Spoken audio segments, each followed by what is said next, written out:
what makes Ted such an interesting character philosophically is how the optimism isn't just portrayed as naive, right? We'll explore Ted through three main philosophical lenses. So, ready to jump in?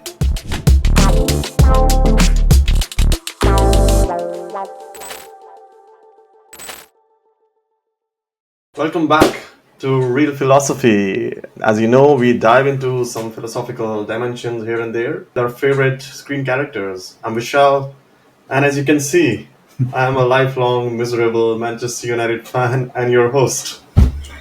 And I'm Mohit. But before we start, Vishal, since you're wearing that shirt, donning it so proudly, how is United doing this season? Are they still holding out despite the rough patches?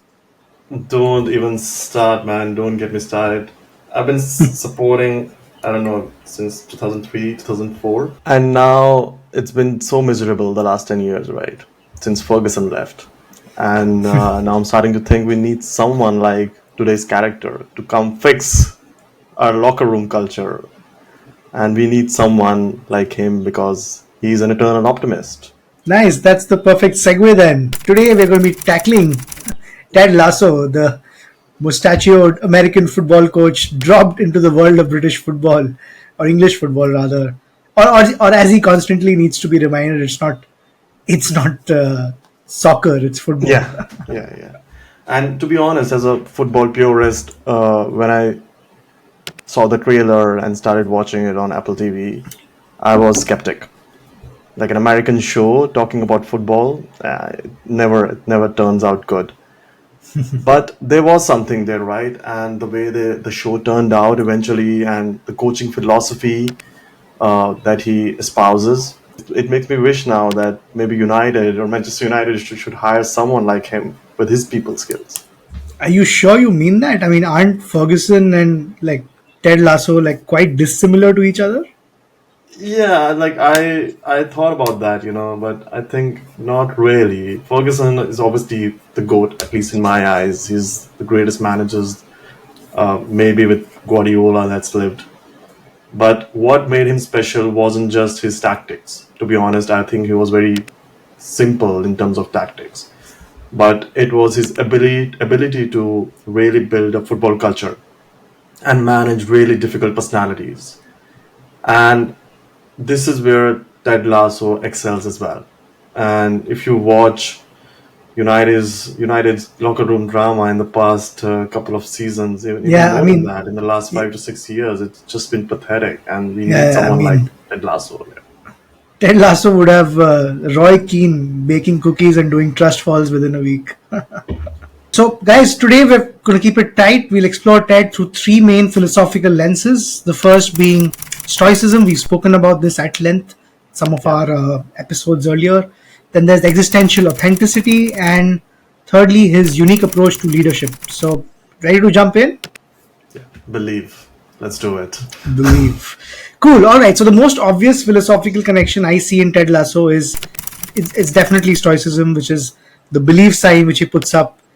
Well, we don't think it's just a cheesy motivation. I think it's fundamentally stoic. Makes it a bit funny, right? Really comparing the goofy American coach to Marcus Aurelius. It feels like a stretch even for this podcast. I know, but if you think about it, see, what's the core principle of Stoicism? Focusing on what you can control and accepting what you can't, right?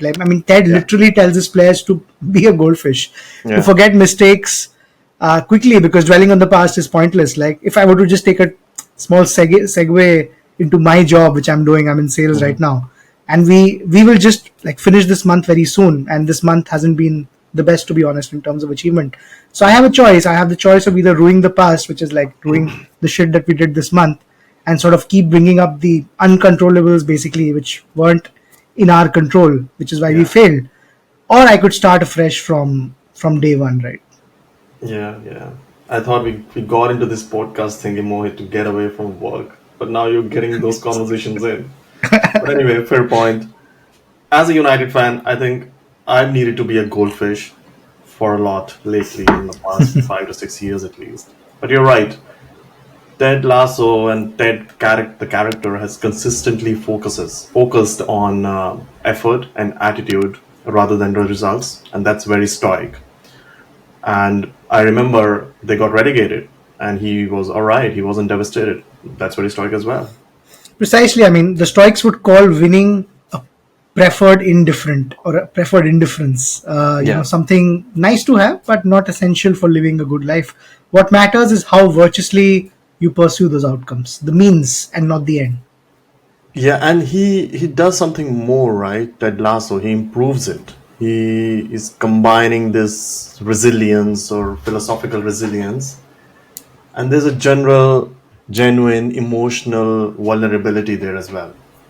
There's I know a lot of people, and you see on social media, many people, and even I initially, I misinterpreted Stoicism as just suppressing your emotions and being like a rock. I was just reading this stuff on Reddit about this show. How Ted Lasso teaches you that it's okay to ugly cry. I didn't know it was a thing, ugly crying, Mm, because you see so many times that he just like genuinely breaks out, right, into a tear, and then he's sort of normalizing the ugly crying. But see, yeah. Ted's panic attacks in season 2 show he's definitely not about emotional suppression, right? Like you said, he experiences intense feelings but doesn't let them dictate his actions. I think that's authentic stoicism.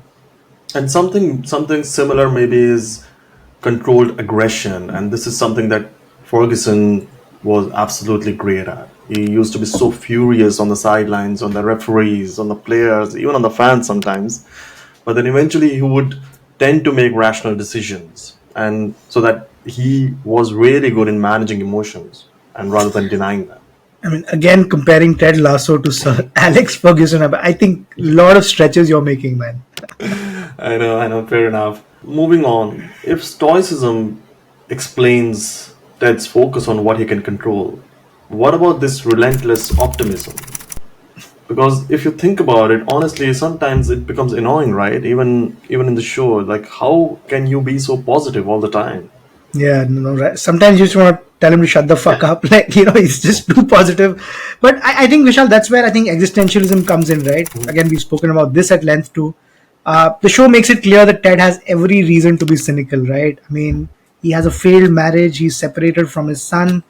He sets up to like fail professionally because, well, he's coming from the US to the English Premier League, Soccer. right?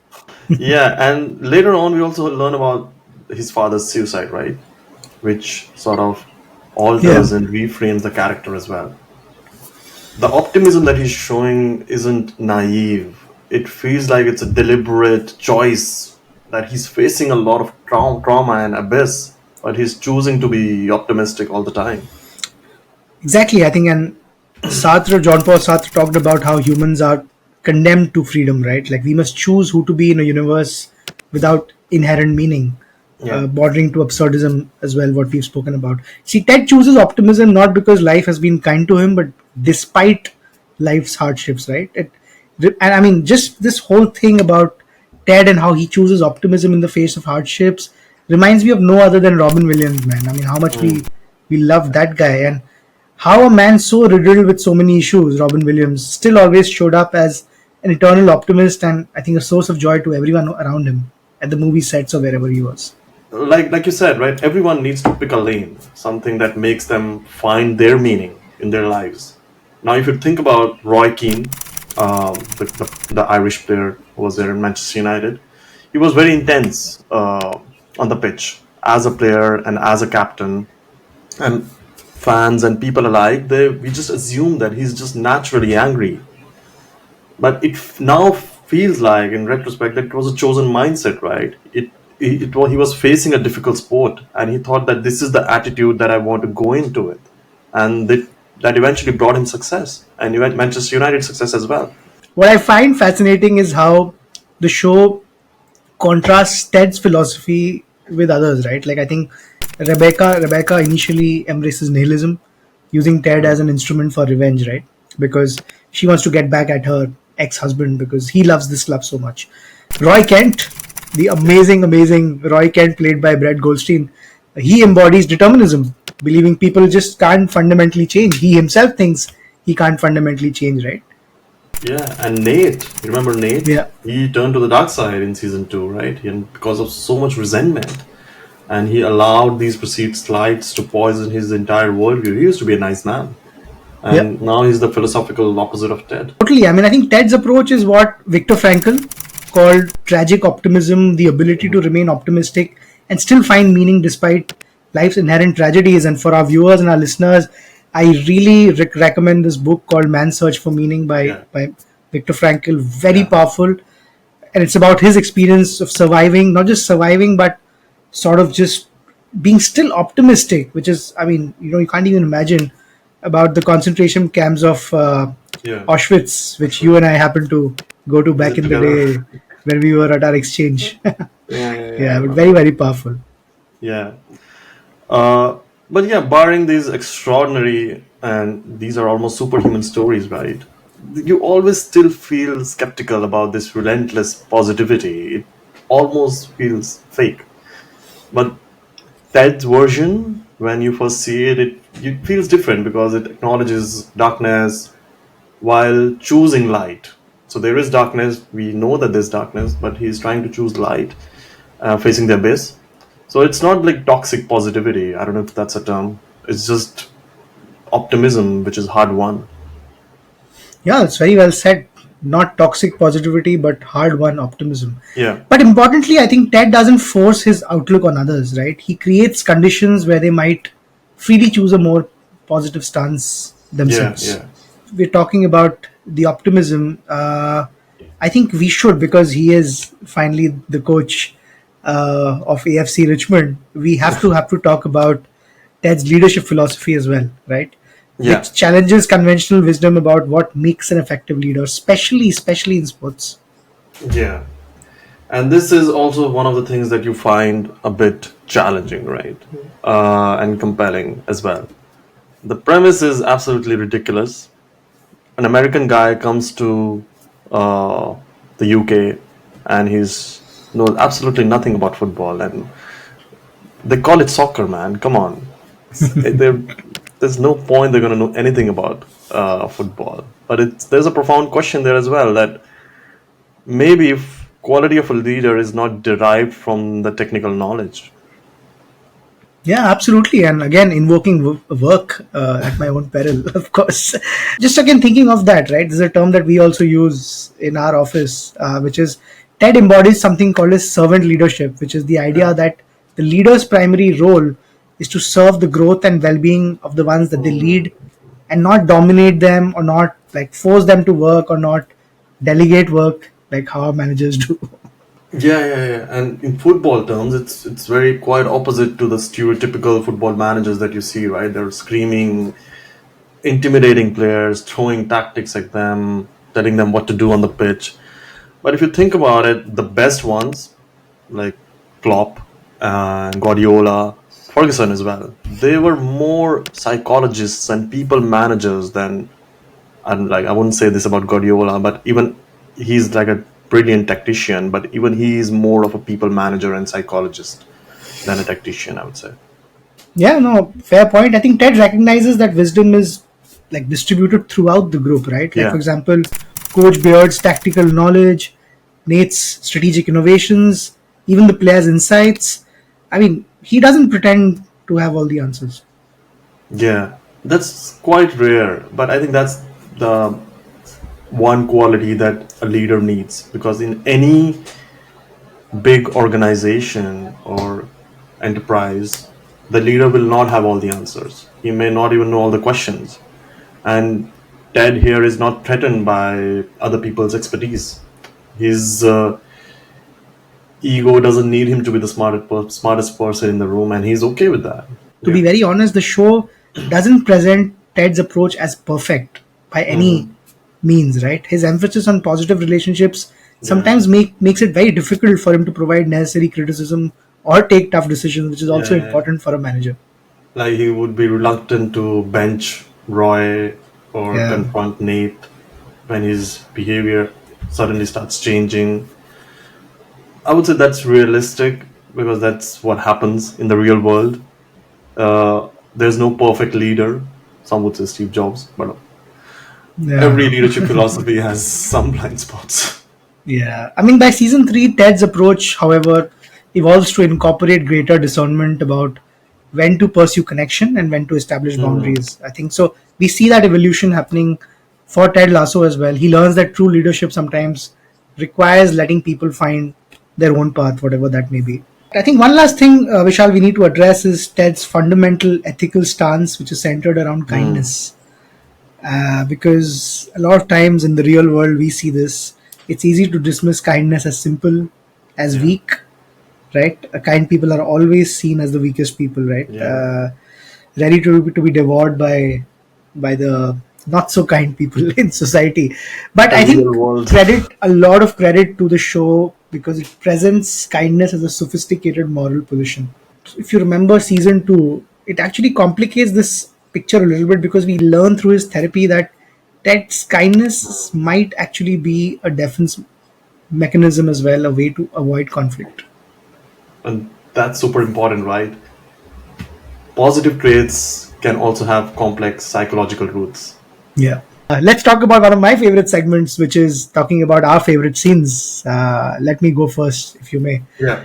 So there's a scene which is etched in my mind like it's happened yesterday, and I probably feel that this might be one of your favorites as well because this has football written all Yeah. over it. This is when Roy Kent comes back to Richmond, right? It's such a boss scene. If there was ever any doubt that Roy Kent was modeled around Roy Keane, by the way, Yes. this scene would put it to rest.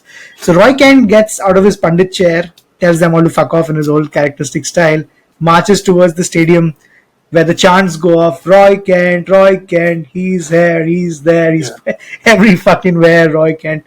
And I mean, then when he is approaching Ted, who's sitting with the team, and Yeah. Ted basically looks at him and says, "Welcome, coach. So glad to have you." And he's gonna go into one of his niceties and his really nice conversations, and then Roy Kent goes like, shut up." You had me at coach, which Yeah. is also a great way to invoke one of the greatest sport movies of all time, obviously, which is Jerry Maguire, Agreed. right? And by the way, just again an aside, this show has also some of the best background scores, background Yeah. music that there is. And in this particular scene, they're playing this, I would say, not so well known number of Rolling Stones called "Like a Rainbow," Okay. and Yeah. yeah, this scene. I mean, just with that song, for me, just made it whole. The scene I think I liked the most was about the belief sign. Remember one of the seasons, the last time when Ted is speaking to all of the players, it's trying to Uh, reinforce the message of team unity, and he sees that the sign is not there anymore. And then we see the players one by one, they go and they figure out the tone pieces, they try to put it together, right? Feels a bit over the top to start with, but I think it encapsulates what a team which is really together looks like. And then you remember that line from Ted Lasso, hey, that when he talks about, there's no place like home. That's true. But man, there's ain't a lot of places like AFC Richmond either. Yeah, that was a very wholesome scene, Yeah. as there are so many of them in the series. But talking of AFC Richmond, how can we not talk about the relationship of Jamie, and Roy? I mean, the way he talks, that's is just beautiful. It's very hard to enunciate the way he does. But what started as childish anger and a whole lot of maturity between these two, obviously, the way they act around Keely, Yeah. because they're both dating her. But I think Yeah. it blossoms into something very heartwarming towards the Yeah. end. They become like the best of buddies, etc. And I say heartwarming, and if there's Roy Kent listening to this, if at all, Brett Goldstein in this case, like he would sucker punch me because I described Yeah. something about him as heartwarming. But for me, this one scene which stands out where Jamie teaches Roy how to ride a bicycle, and Hmm. and then when Jamie realizes that Roy doesn't know how to ride a bicycle, he goes like, "What the fuck, Roy? Do you know how to tie them laces?" And interestingly, there's this song playing again in the background, which is this raindrop keeps falling on my head. This Okay. really old song, which is beautiful, which ironically would feature nowhere close if these two would be in a scene together Yeah. earlier, right? Let me take you back to season one. There's an absolutely hilarious scene where Ted asks Nate, who turns bad later on, to do a pre-game speech, right? to do a sort Oh of yeah. pseudo roast of all the players. And it starts off with the team actually encouraging Nate because they want to be they see that he's nervous, right? They want to be nice to him, but they don't know the vitriol he's gonna spew in a few seconds. And he starts, Isaac, I've noticed of late you've been playing like a big old pussy. You're more concerned about looking tough than being tough. And then to Sam, you second guess too much. The only African I know who's imprisoned by their thoughts more than you is Nelson Mandela. Come on. And then What the fuck? finally points to Roy and says, the great Roy Kent, you're old now, your focus drifts, but your speed and smarts were not what made you. It's your anger. That was your superpower. But I haven't seen it all season, Roy. You used to run like you were angry at the grass, and you'd kick the ball like you'd caught it fucking your wife. But that anger is not coming out anymore when you play. And that Yeah. was enough for Roy to unleash the storm, and they all stormed out of the pitch, more confident than they were before. Yeah, That was that great. was a hilarious scene. I know. Hilarious. There's this one last scene, I think, and I think we should end with this because this is Yeah. such a powerful scene where Ted is playing darts with Rupert, right? And that I feel Mm, is, I mean, he's and Ted is clearly behind the eight ball here because Rupert's like far ahead, and yeah. Rupert thinks that Ted is going to lose badly at this. Yeah. But when Ted's turn comes, he utters probably the most powerful monologue of the whole series, where he goes, and I'm not going to paraphrase this, I'm going to do this verbatim because it's so powerful. He Yeah. says, guys have underestimated me my entire life, and for years I never understood why. It used to really bother me.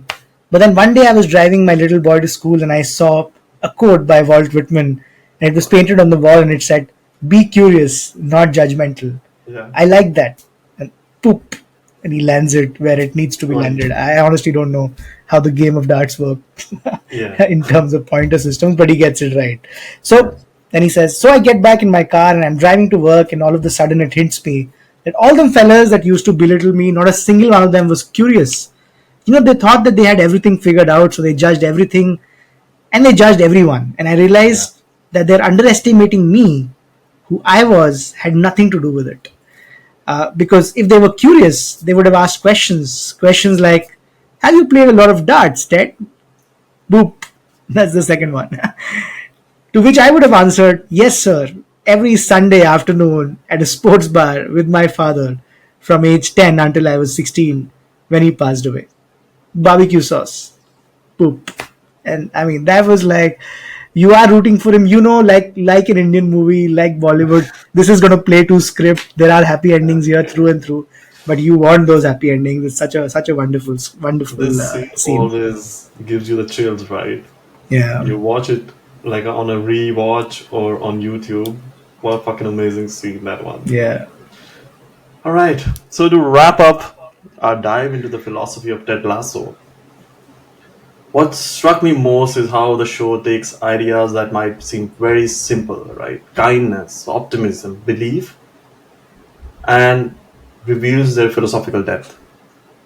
Ted's approach, as we discussed, is not naive positivity, it's sophisticated response to life's complexities that draws from Stoicism, like we discussed, existentialism, and traditions that acknowledge the reality of human suffering.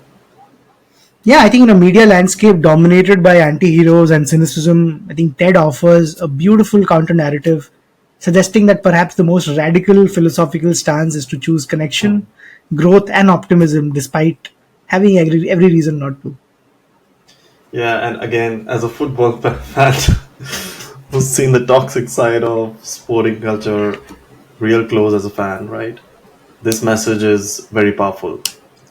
Maybe we should all use a bit more of Ted's philosophy in sports and also in our lives.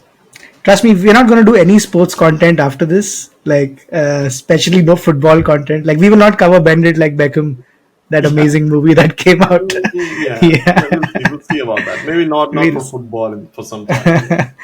But thanks, guys. That's all for today's episode of Real Philosophy. If you enjoyed this philosophical deep dive, don't forget to like, subscribe, and share your thoughts in the comments. Which aspect Mhm. of Ted's philosophy do you resonate the most with?